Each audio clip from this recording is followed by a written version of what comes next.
दर्शकबिन टिटकको यो अर्को नयाँ श्रृङ्खलामा तपाईहरुलाई हार्दिक स्वागत छ।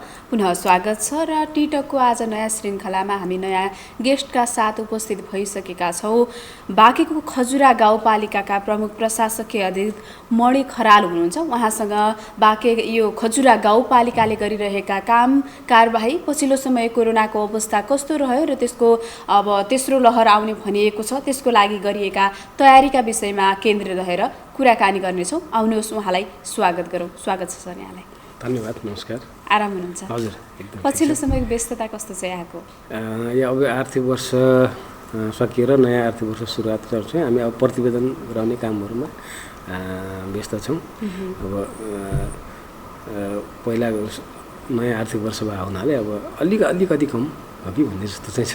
कस्तो प्रतिवेदन बनाउने काममा व्यस्त छौँ भन्नुभयो यहाँले। प्रतिवेदन कस्ता खालका विषयवस्तुहरूलाई बढी उठान गर्ने या त्यो प्रतिवेदनमा उठाउने के गर्ने प्रयास गरिराख्नु भएको छ? त्यो त हरेक किसिमको वर्षभरि भएका कामहरूका हरेक अब आर्थिक प्रतिवेदनदेखि लिएर अब जिन्सी प्रतिवेदनहरूदेखि लिएर सबै विषयगत शाखाका प्रतिवेदनहरू तयार गर्ने, सम्बन्धित निकायमा पठाउने कामहरू नै हुन्छ। जस्तो बजेटको कुरा नि गर्नुभयो यहाँले। बजेट आयो, बजेट अब त्यसैसँग सम्बन्धित रहेर धेरै कार्यक्रमहरू पनि आएका होलान्। खजुरा गाउँपालिकाले कस्ता कार्यक्रमलाई बढी प्राथमिकतामा राखेर बजेट ल्याएको छ? हुन त धेरै भइसक्यो बजेट आएको पनि, अब करिब भोलिदेखि त भदौ, पर्सिबाट त भदौ लाग्ने बेला पनि भइसकेको छ। तर पनि त्यो भन्दाखेरि समीक्षागत रूपमा भन्दाखेरि कस्ता खालका कार्यक्रमलाई बढी प्राथमिकतामा राखेको छ? स्थानीय तहमा खास गरेर अब शिक्षा स्वास्थ्यलाई नै अब बढी फोकस गरेर कार्यक्रमहरू तय हुन्छन्। अब त्यो अनुसार खजुरा गाउँपालिका पनि शिक्षा स्वास्थ्य र पछिल्लो चरणमा कृषि पशु सेवासँग सम्बन्धित कार्यक्रमहरूलाई फोकस दिएर कार्यक्रमहरू तयार भएका छन् भने अब पूर्वाधार निर्माण, विकास निर्माणका कामहरू चाहिँ निरन्तर रूपमा अघि बढिरहेका छन्। अब जनप्रतिनिधिहरू र जनताको प्रत्यक्ष रूपमा देखिने र उनीहरूको बढी चासो पनि त्यसमा हुने भावनाले पूर्वाधारका विकासका कार्यक्रमहरूलाई निरन्तरता दिन्छौँ। त्यसरी तयार पारिएको छ बजेट भने अरू शिक्षा स्वास्थ्य कृषि पशु लगायतका कार्यक्रमलाई प्राथमिकता दिएर नै बजेट तयार गरेको छ। जस्तो थोरै कोरोनाको विषयमा रहेर कुराकानी गरौँ। जस्तो यो बाँके नै एकदमै हट स्पट बनेको थियो। पहिलो लहरमा पनि त्यस्तै बनेको थियो भने दोस्रो लहरमा पनि त्यही अवस्था रहेको थियो भने खजुरा गाउँपालिकाको अवस्था जस्तो यहाँ त खजुरा गाउँपालिकाको प्रतिनिधित्व गरिराखेको भएर म खजुरा गाउँपालिकामा केन्द्रित भएर कुराकानी गरेँ यहाँसँग। जस्तो यो बाँके समग्र बाँकेको अवस्था त एक छँदैछ। जस्तो यति बेला यो दोस्रो लहरमा चाहिँ कतिको सङ्घर्ष गर्नु पर्यो, कति गाह्रो खेप्नु पर्यो खजुरा गाउँपालिकाले?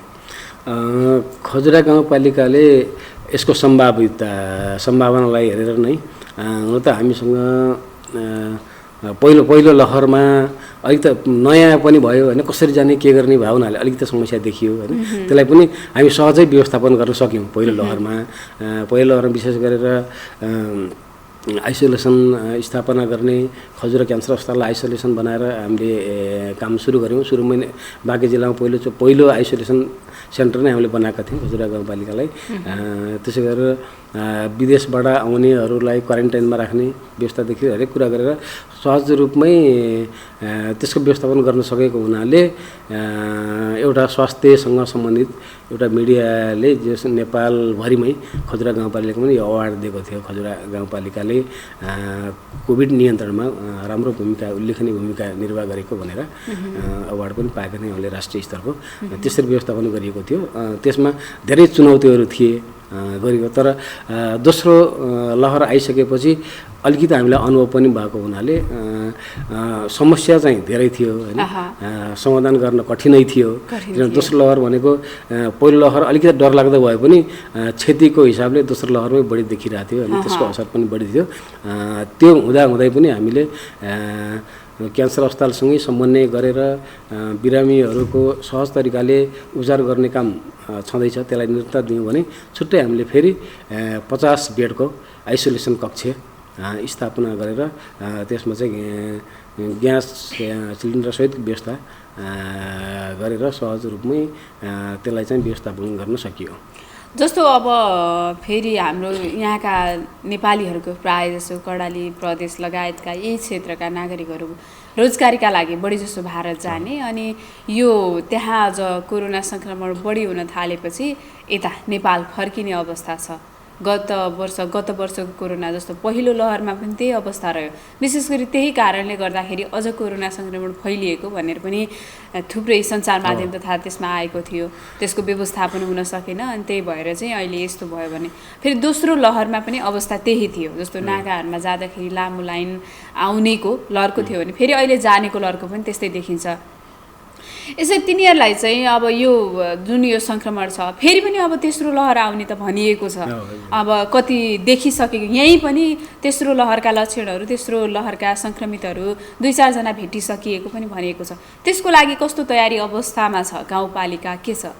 अब मैले अघि पनि भने अब हामी अलिकति अगाडिको कहरबाट केही कुरा सिक्न पनि सिकेका छौँ। त्यो एउटा अवसर पनि भयो होइन। त्यसले गर्दा अब पनि सम्भाव्य तपाईँले भने जस्तै सम्भावना बढी छ। अब त्यही तरिकाको फेरि दोस्रो लहरमा पनि हामीले नचाहँदै पनि बाहिर विशेष गरेर इन्डियाबाट भारतबाट आएका जुन व्यक्तिहरू छन् उनीहरूबाटै सङ्क्रमण फैलिएको चाहिँ अवस्था देखियो। त्यसलाई समेत मध्यनजर गरेर अहिले हामीले जुन 50 बेडको आइसोलेसन कक्ष हो त्यति बेला बढी समस्या देखिएको पनि अक्सिजनकै थियो होइन। हामीलाई पनि कति चुनौती थियो अक्सिजन लिनलाई। एउटा सिलिन्डर भर्नलाई राति 2 बजेसम्म हामी 12देखि 2 बजेसम्म लाइन लागेर पालो कुरेर पनि अक्सिजन भरेर ल्याउनु पर्ने अवस्था थियो।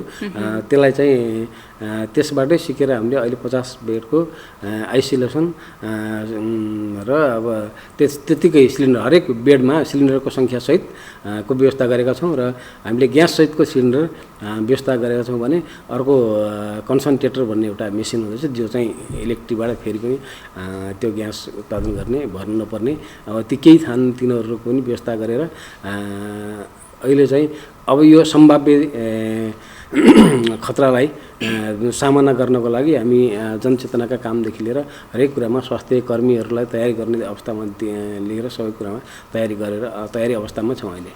जस्तो तेस्रो लहर आइहाल्यो भने त्यसको सामना गर्न तयार अवस्थामा रहनु भएको छ।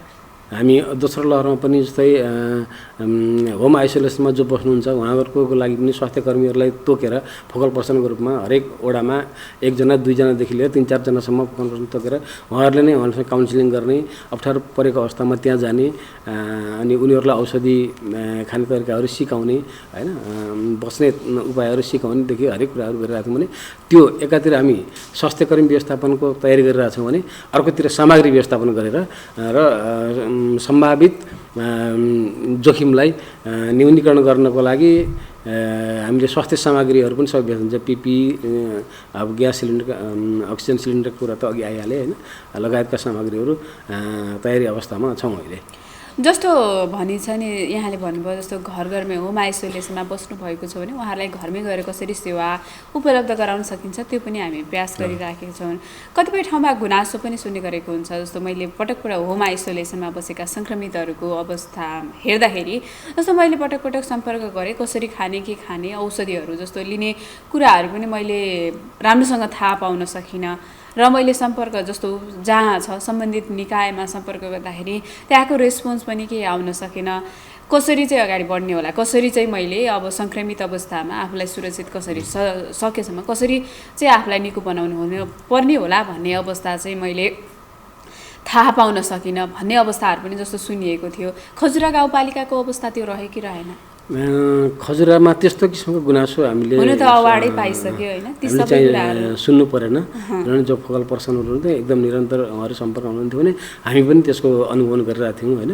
हाम्रो जनप्रतिनिधिहरू, हाम्रो अध्यक्षज्यू लगायतको टिम, त्यसपछि हाम्रो कर्मचारीको टिमले पनि के भइरहेछ भन्ने कुरा र कसैले त्यस्तो गर्यो, कोही चाहिँ कम जिम्मेवारी अथवा गैर जिम्मेवारी तरिकाले काम गरेको छ भने तुरुन्तै फेरि अर्को व्यक्ति तोक्ने जस्तो काम गरेको हुनाले त्यस्तो हामीलाई चाहिँ अब हजुरले भनेको जस्तो केही समस्या कतै होला, अब कति नै नभएको चाहिँ भन्न सकिन्न, तर पनि हामीलाई त्यस्तो खालको गुनासो आएन खजुरा गाउँपालिकामा। अझ थोरै शिक्षा क्षेत्रलाई जोड्न चाहे सबैभन्दा बढी अझ प्रभावित शिक्षा पर्यटन लगायतका धेरै कुराहरू छन्। अझ शिक्षा पनि प्रभावित भएको छ, बालबालिकाको शिक्षा पनि प्रभावित भएको छ कोरोना महामारीले गर्दाखेरि। बालबालिकाहरूलाई उनीहरूको शैक्षिक गुणस्तर खस्किन नपरोस् र उनीहरूलाई शिक्षामा अझ प्रतिस्पर्धात्मक बनाउन गरेका प्रयासहरू के छन्? जस्तो गाउँपालिकाले गरेको होला, उनीहरू शिक्षाको लागि वैकल्पिक माध्यमहरू होलान्, कसरी चाहिँ अगाडि बढिराखेको छ? एकदम अब हामीसँग खजुरा गाउँपालिकामै अब जिल्ला सदरमुकाम त्यो पनि अब पुरानो बजार नेपालदेखि नजिक भएको हुनाले अब 65वटा सामुदायिक विद्यालय छन्। सानो गाउँपालिका हो तर पनि धेरै विद्यालयहरू छन्। त्यसै गरी मद्रसा र संस्थागत विद्यालयहरू पनि छन्। धेरै अब समस्या छ। पहिलो लहरदेखि नै शिक्षामा समस्या भएको अहिलेसम्म लगभग 2 वर्ष हुन पुग्यो विद्यार्थीहरूलाई स्कुल जाने वातावरण छैन। यस्तो अवस्थामा गाउँपालिकाको त दायित्व हुने कुरा नै भइहाल्यो होइन। त्यही अनुसार नै हामीले शिक्षा क्षेत्रमा पनि उनीहरूलाई अब विद्यालय जाने वातावरण नभएपछि कसरी पठन पाठनमा सहजता ल्याउने र उनीहरूलाई कसरी निरन्तर सिकाइदिने भन्ने कुरामा गाउँपालिकाले पनि अब योजनाहरू बनाएर अगाडि बढेको छ। त्यसअनुसार त्यो हामीले विभिन्न अभ्यास पुस्तिकाहरू छापेर विद्यार्थीहरूलाई अभ्यास गर्ने घरमा दिने, त्यसपछि अब यो अनलाइन कक्षा सञ्चालन गर्ने, सुरुको लहरमा हामीले यो रेडियो शिक्षा कार्यक्रम सञ्चालन गऱ्यौँ र त्यो त्यति प्रभावकारी देखिएन। सबै ठाउँमा त्यस्तो पहुँच पनि नभएको हुनाले अहिले चाहिँ हामी अनलाइन कक्षा आइसिटी प्रविधि भन्ने एउटा नयाँ छ, त्यो प्रविधिबाट हामीले चाहिँ उनीहरूलाई अनलाइन कक्षा दिने र शिक्षकहरूलाई चाहिँ त्यो सम्बन्धी सबै शिक्षकहरू चाहिँ यो अहिलेको प्रविधिमा पनि पहुँच नभएको हुनसक्छ अथवा त्यसमा जानकारी हुनुहुन्न, उहाँहरूलाई पनि तालिम दिएर हामीले अनलाइन कक्षाहरू सञ्चालन गरिरहेका छौँ। अहिले जस्तो अनलाइन कक्षाको कुराहरू गरिराख्दाखेरि सबैको पहुँचमा अनलाइन पनि, जस्तो रेडियो त प्राय घर घरमा हुन्छ, अहिले फेरि अब टिभीले अनलाइनले विस्थापित त गर्यो, तर पनि अब अझ अनलाइनमा त सबैको पहुँच नपुग्न सक्ने अवस्था पनि छ भनिएको छ। त्यहाँको अवस्था कस्तो छ? एकदम त्यो पहुँच सबैको पुगेको छ। अहिले पनि त्यस्तो अवस्था छ। हामी सुरुवात गर्दैछौँ। अहिले हामी कम्तीमा 50% भए पनि त्यसबाट केही देखिन्छ है, प्रगति हुन्छ भन्ने हिसाबले हामी अगाडि बढिरहेछौँ। त्यो पनि हाम्रो उपलब्धि हो भन्ने सोचिरहेछौँ हामी।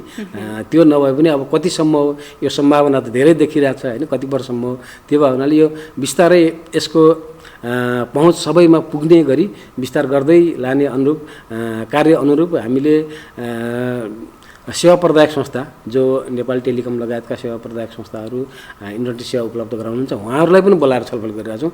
त्यो इन्टरनेट सेवा नपुगेको अथवा त्यहाँ काम गर्न नसक्ने जुन क्षेत्र छ खजुरा गाउँपालिकाभित्र त्यहाँ चाहिँ तपाईँहरूले त आफ्नो सेवा विस्तार गरिदिनुहोस् है, त्यहाँ त्यसको टावर राखेर हुन्छ कि अथवा तपाईँको पहुँच पुर्याउनलाई के गर्नुहुन्छ भन्ने कुरा उहाँहरूसँग पनि बसेर हामीले छलफल गरिरहेका छौँ भने हरेक विद्यालयमा इन्टरनेट सुविधाको लागि बजेट विनियोजन गरेका छौँ र कुन सेवा त्यहाँ राख्न सकिन्छ त्यहाँको अवस्था हेरेर विद्यालयले त्यसको व्यवस्था गर्ने र कम्तीमा पनि घरबाट नसकिए पनि शिक्षकहरू विद्यालयमा आएर त्यहाँबाट अनलाइन कक्षा दिन सक्ने आफ्नो व्यवस्था मिलाएका छौँ भने त्यसै गरेर अब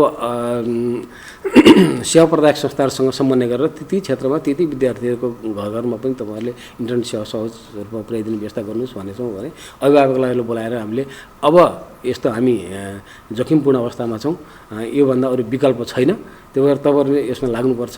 आफ्ना बालबालिका छोराछोरीहरूलाई यो विधिबाट शिक्षण सिकाइमा तपाईँहरू आफै अग्रसर हुनुपर्छ है, त्यस्तो तपाईँले गर्नुपर्छ भनेर उहाँहरूलाई पनि हामीले विभिन्न माध्यमबाट सहजीकरण गरिरहेका छौँ। जस्तो सहजीकरणको कुरा एकातर्फ रह्यो होइन, उहाँले अब त्यो सहजीकरणमा उनीहरू भूमिका पनि निर्वाह गर्नुहुन्छ होला, तर अब पछिल्लो समय कस्तो छ भने अब प्रविधिसँग त हामीले भिज्नुपर्ने अवस्था आइसकेको छ र त्यहाँका ती नागरिकहरूको चासो कतिको छ जस्तो यो प्रविधिसँग अभ्यस्त हुने, जस्तो धेरै अब बाहिरको हेर्ने हो भने प्राय अनलाइनबाटै हुन्छ त्यहाँका शिक्षाहरू, सबै हरेक कुराहरू प्रविधि मैत्री छ। हाम्रो त्यति धेरै विकास हुन सकेको छैन।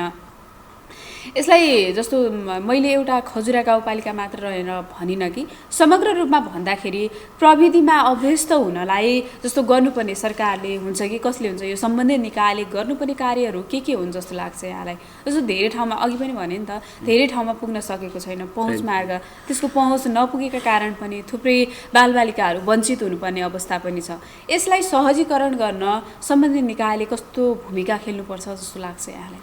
मुख्यतः अब यसलाई सरकारले नै भूमिका खेल्नु पऱ्यो त्यहाँ पुर्याउनलाई अहिलेको अवस्थामा होइन। अब अहिले त हामीसँग सङ्घ प्रदेश र स्थानीय सरकार छ। स्थानीय सरकार हामी नजिकको सरकार भएको हुनाले हामीले गर्ने ठाउँमा हाम्रो तर्फबाट गरिरहेछौँ भने अब धेरै कुराहरू चाहिँ स्थानीय सरकारले गर्न सक्ने कुराहरू नै हुन्छ होइन।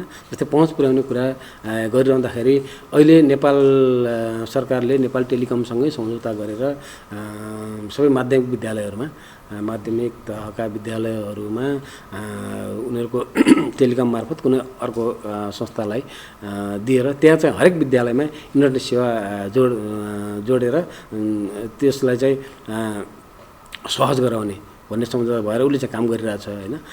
यसको मुख्य दायित्व त सरकारकै हुन्छ।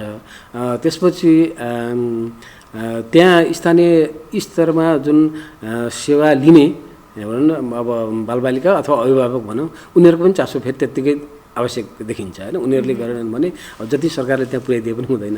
अहिले कस्तो अवस्था देखिन्छ भने अब सहजै हुन त अहिले अब सबैको हात मोबाइलमा छ, तर पनि कस्तो हुन्छ नि मेरो घरमा मोबाइल छैन है अभिभावकको मोबाइल छ कि छैन भन्छ, तर भए पनि छैन भन्ने अवस्था पनि छ कि अहिले। यसको मतलब त्यो उनीहरूको चासो नभएको हो। त्यस्तो केही बस्तीहरू खजुरा गाउँपालिकामा पनि छ।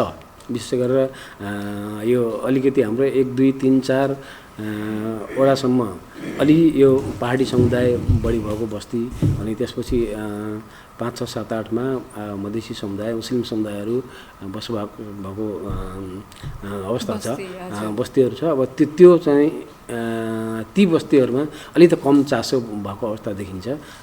दुईटै अभिभावक प्लस विद्यार्थीहरूको त्यस्तो अवस्था देखिन्छ। तिनीहरूलाई अझ बढी अभ्यस्त भने मैले भन्न त होइन अघि पनि अझ बढी जस्तो यो बाँकी त अझ बहुभाषी बहुधार्मिक समुदायको बसोबास गरेको क्षेत्र छ। जस्तो खजुराको पनि भन्नुभयो 1, 2, 3, 4 चाहिँ पहाडी बस्ती र त्योभन्दा अन्य बस्तीहरू मुस्लिम र मधेसी समुदायको बस्ती छ भन्नुभयो। जस्तो त्यो मधेसी समुदाय मुस्लिम समुदाय आउन सकेको छैन पनि भन्नुभयो।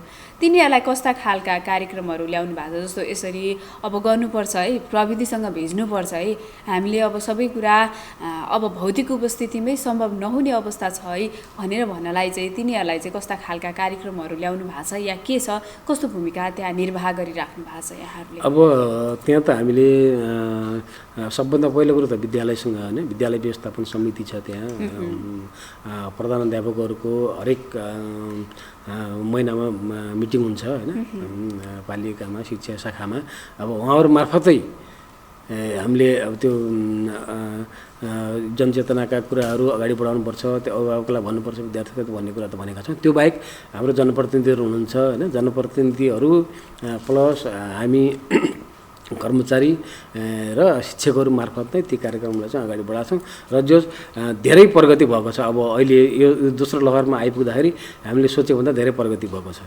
उहाँहरू पनि अब त्यसमा चाहिँ अलिक नजिकिने भएको छ। थोरै मैले जस्तो यो बहुभाषी बहुधार्मिक बहुसांस्कृतिक समुदायसँग बसोबास भइसकेपछि या उनीहरूको त्यो कामहरूको जिम्मेवारी आफूले लिइराख्दाखेरि कतिको सकस या गाह्रो या के हुँदो रहेछ, कस्तो रहेछ, के पाउनु भयो यहाँले? जस्तो अहिले खजुरा गाउँपालिकामा आएको पनि करिब 1 वर्ष हुन लाग्यो होइन, यो अवस्थामा कस्तो पाउनु भयो र कतिको सहजता या अप्ठ्यारो के हुँदो रहेछ? अब केही चुनौतीहरू त छन् होइन, काम गर्दै जाँदाखेरि अप्ठ्यारो पनि हुन्छ होइन। कतिपय अवस्थामा उहाँहरूलाई कुरा बुझाउनु पनि गाह्रो हुने होइन। कतिपय कुनै अवस्था अब हामी नेपाली बोल्नै नसक्ने अवस्थामा पनि हुनुहुन्छ होइन। कति अलि त पुरानो अब उहाँहरूसँग काम गर्न उहाँहरूलाई केही कुराहरू बुझाउन यसरी जानुपर्छ भन्ने कुरामा गाह्रो चाहिँ छ, गाह्रो नै नभएको होइन। तर पनि हामी गर्दै जाँदाखेरि काम गर्न चाहिँ सहज छ। अहिले अब धेरै मिक्सिङ पनि भइसकेको अवस्था पनि छ अहिले पहिलाको अवस्थाभन्दा।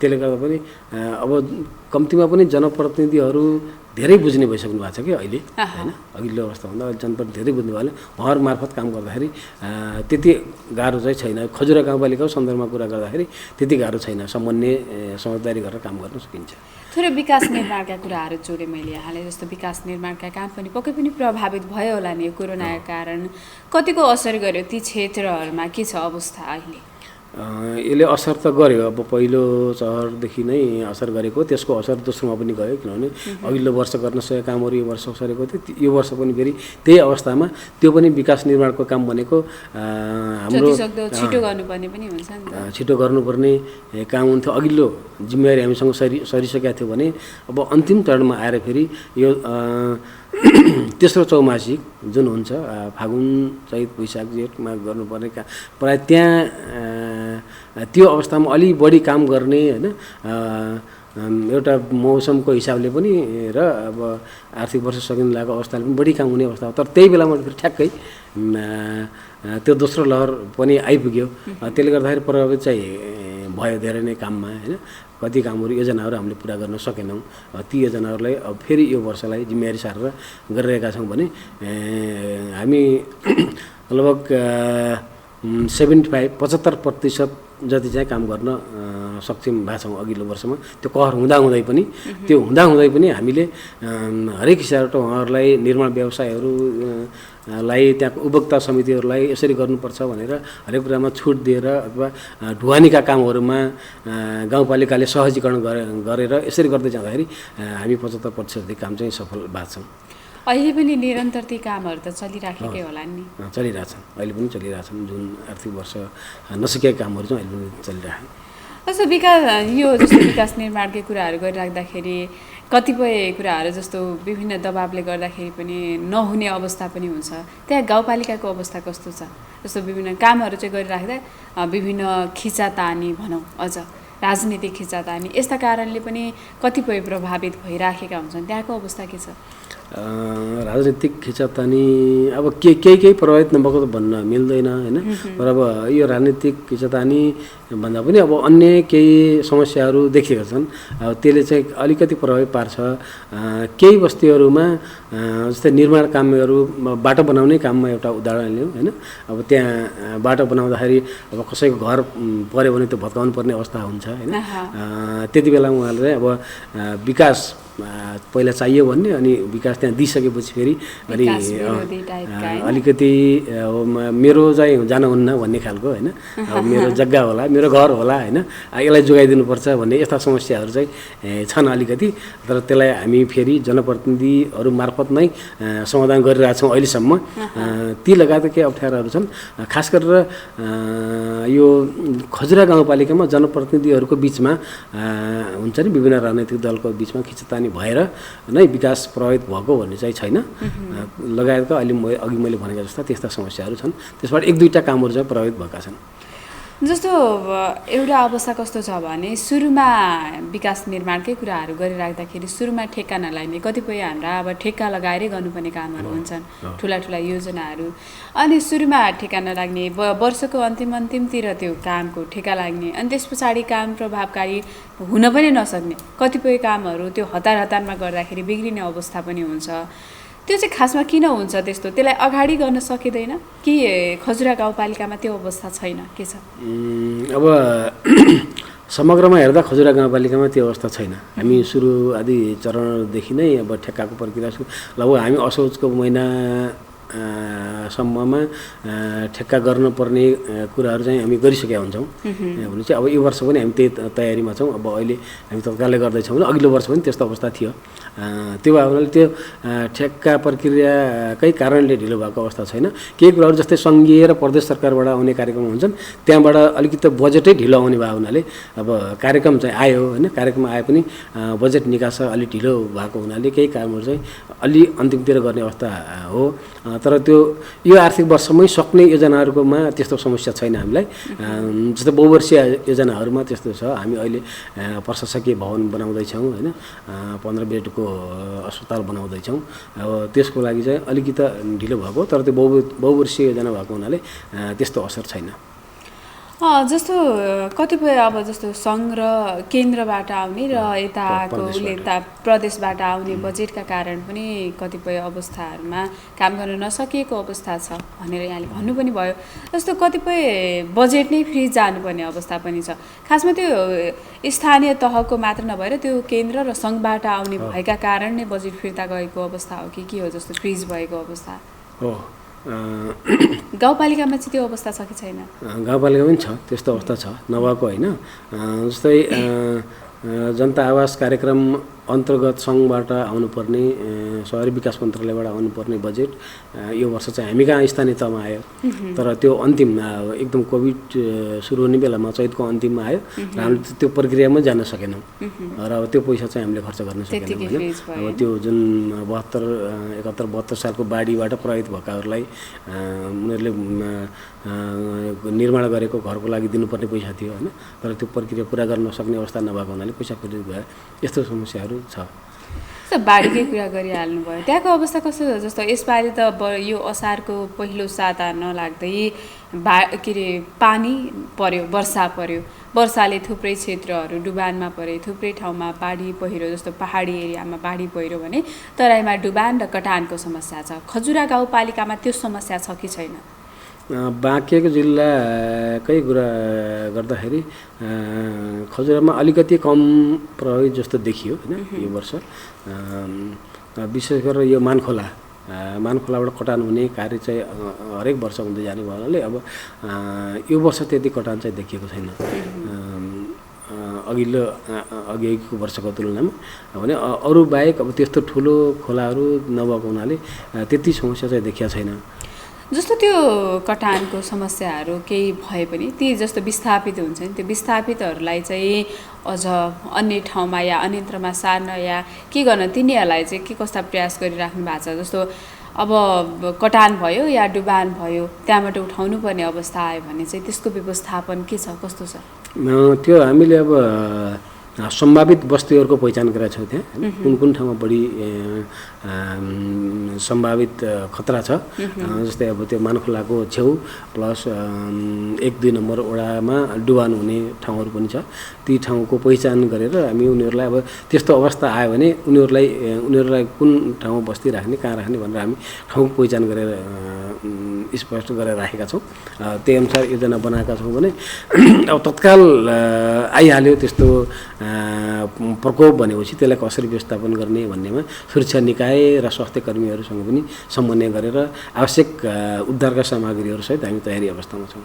थोरै कृषिका कुराहरूलाई जोडौँ। जस्तो खजुरा गाउँपालिकाले जस्तो कृषिहरूमा विभिन्न कार्यक्रमहरू ल्याएको होला, प्रविधि मैत्री बनाउनलाई पनि थुप्रै कार्यक्रमहरू ल्याएको होला। कस्ता कार्यक्रमहरूलाई चाहिँ बढी समावेश गरेको छ कृषिका? विशेष गरी कृषिमा खास गरेर हामीले मेसिनरी जस्तै कृषकहरूलाई हरेक काममा सहजताको लागि मेसिनरी औजार जस्तै मोटरहरूदेखि लिएर अब त्यो कटान गर्ने साधन मेसिनरी औजारहरू हुन्छ नि, यिनीहरूको कृषि यान्त्रिकरण भन्ने जुन विषय, त्यो कृषि यान्त्रिकरण सहुलियत दरमा उहाँलाई अब हामीले सङ्घ प्रदेशबाट कतिपय हामीले 50% अनुदान होइन, कृषकले उसले चाहिँ 50% हाल्छ, हामी गाउँपालिका तर्फ 50% अनुदान, 75% अनुदान कतिपय चाहिँ गाउँपालिकाले निःशुल्क रूपमा यान्त्रिक औजारका क्रियाहरू वितरण गर्ने।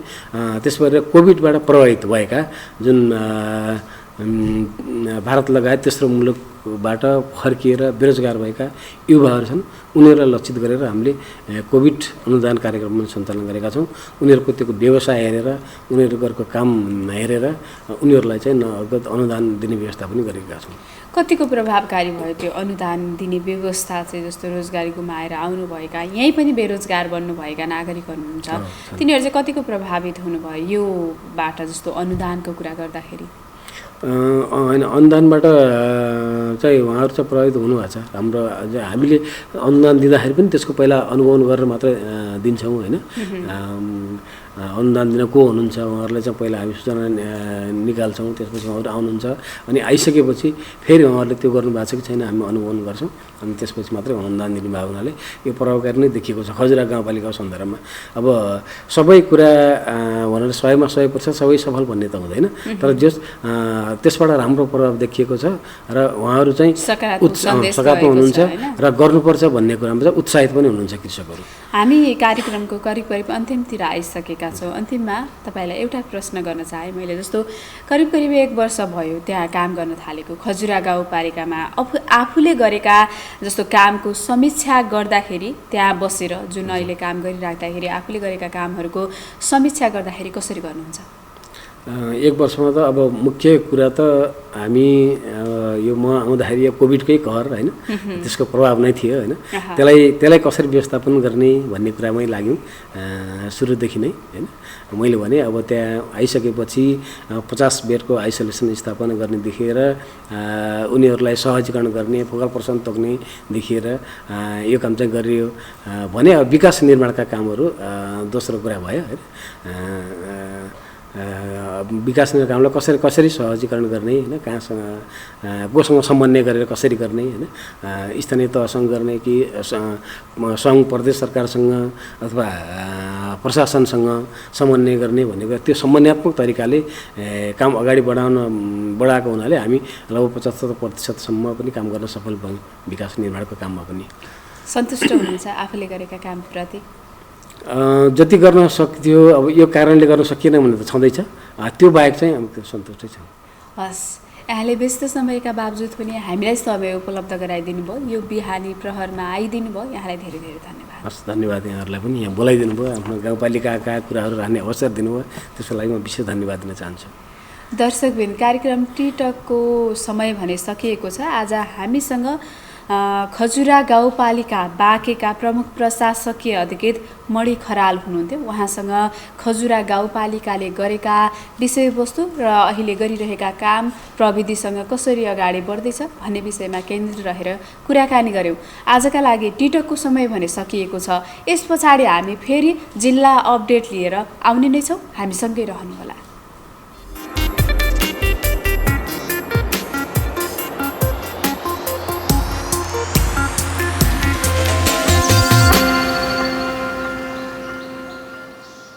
दर्शकबिन, हामी जिल्ला अपडेटमा छौँ र जिल्लाका हाम्रा संवाददातासँग त्यहाँका भएका गतिविधिका बारेमा कुराकानी गर्ने गर्दछौँ। यो सिलसिला हरेक दिन बिहान 8:40 बजे सुरु हुने गर्दछ र त्यहाँको वस्तुस्थिति, पछिल्लो समयको अवस्था र कोरोना महामारीको अवस्था कस्तो रहेको छ, पछिल्लो समय कोरोना महामारी अझ बढ्दै गइराखेको छ, त्यस विषयमा पनि हामी केन्द्रित रहेर कुराकानी गर्ने गर्दछौँ र भने त्यहाँको कोरोना संक्रमण कसरी बढ्यो, के कारणले बढ्यो भन्ने विषयमा पनि केन्द्रित रहेर कुराकानी गर्ने गर्दछौँ।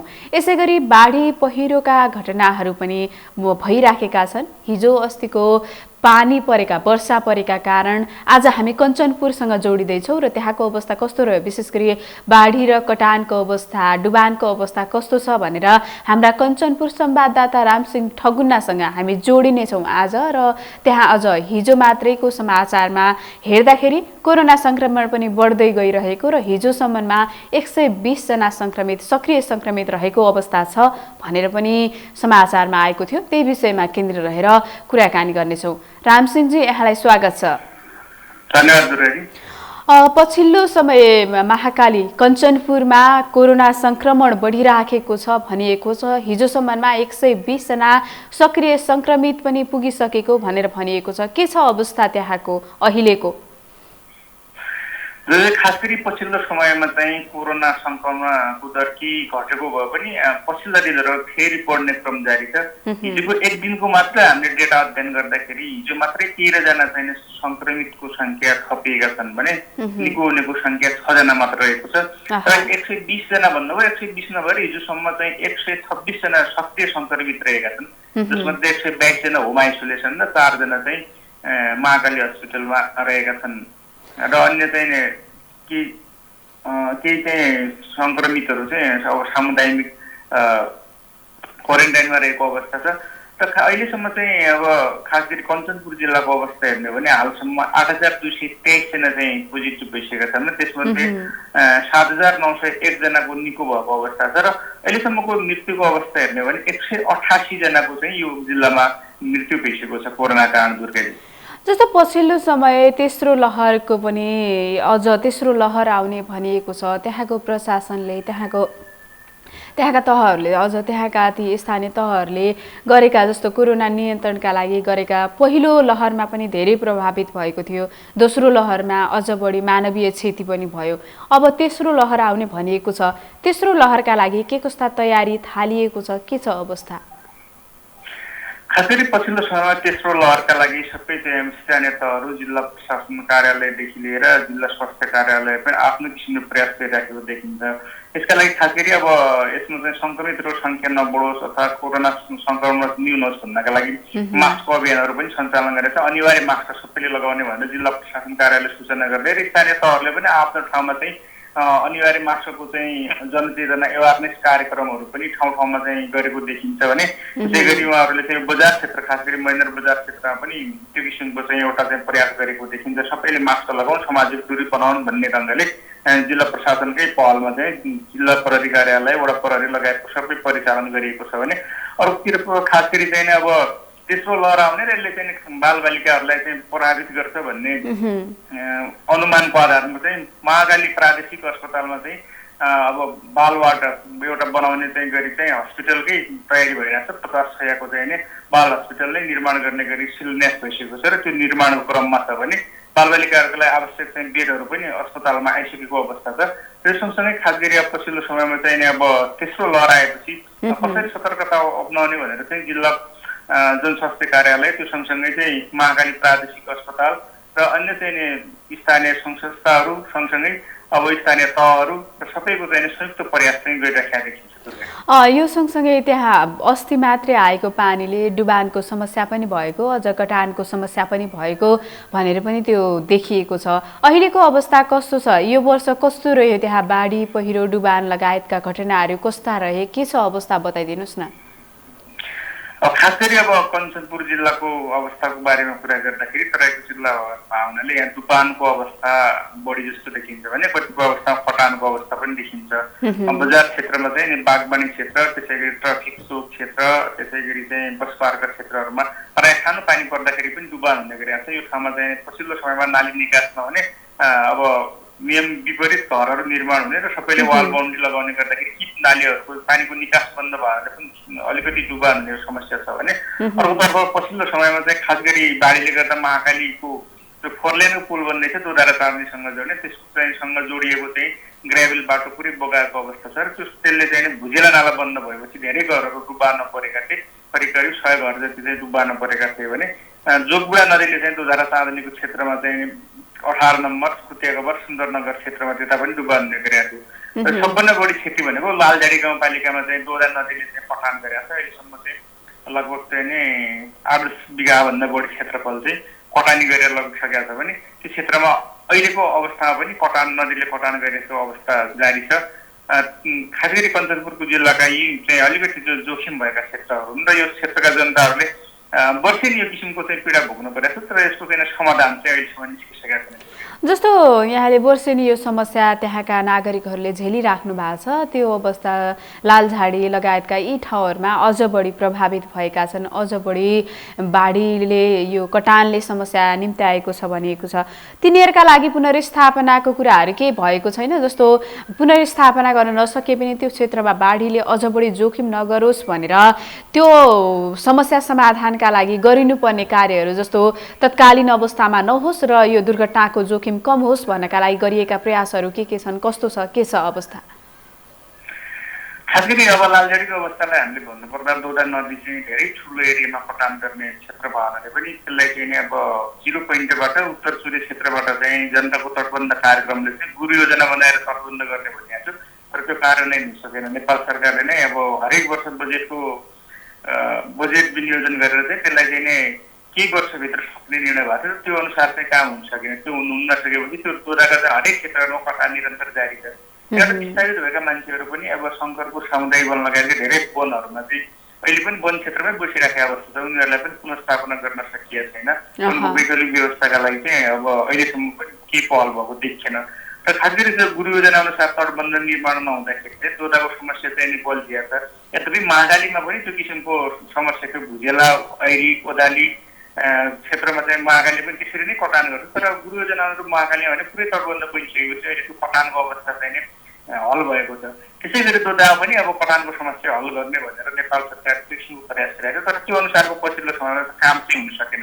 कहिले बजेट आएन भन्ने, कहिले चाहिँ अब काम गर्न सकिँदैन भन्ने टाइपको, कहिले चाहिँ समयभन्दा ढिलो हुने। तर असार काम सुरु भएर साउनमा चाहिँ वर्षा सुरु भइसकेपछि कटान सुरु भइसक्यो, त्यो तटबन्ध बनाउन नसक्ने त्यस्ता विविध खाले समस्याले गर्दाखेरि त्यो समस्या हल हुन सकेको छैन दुर्गाजी। हस् यहाँलाई धेरै धेरै धन्यवाद। त्यहाँको पछिल्लो अवस्थाको बारेमा जानकारी गराउनु भयो, यसको लागि धेरै धेरै धन्यवाद। हामीसँग आज हामी कञ्चनपुर संवाददातासँग जोडिएका थियौँ। हामीसँग रामसिंह ठकुन्ना कञ्चनपुर संवाददाता हुनुहुन्थ्यो र त्यहाँको पछिल्लो समयको वस्तुस्थिति र अहिले पानी परिराखेको छ, वर्षा भइराखेको छ। वर्षाका कारण थुप्रै क्षेत्रहरू उहाँले अघि जानकारी पनि गराउनु भयो, थुप्रै क्षेत्रहरू डुबान लगायतका कटानको समस्या झेलिरहेका छन्। तर सोचे अनुरूप त्यति धेरै प्रगति हुन नसकेको, त्यति धेरै जागरुकता हुन नसकेको जानकारी दिनुभएको थियो र अझ त्यहाँका नागरिकहरूलाई कसरी व्यवस्थापन गर्न सकिन्छ त्यसतर्फ सम्बन्धित निकायको ध्यान जाओस् भनेर हामी पनि भन्न चाहन्छौँ। र आजका लागि मर्निङ मिक्सका यी सम्पूर्ण सेगमेन्टहरू सकिएका छन्। यति बेलासम्म हामीलाई हेरेर साथ दिनुभयो, यहाँलाई धेरै धेरै धन्यवाद। एनटिभी कोहलपुर हेर्दै गर्नुहोला। तपाईँको दिन शुभ रहोस्। नमस्कार।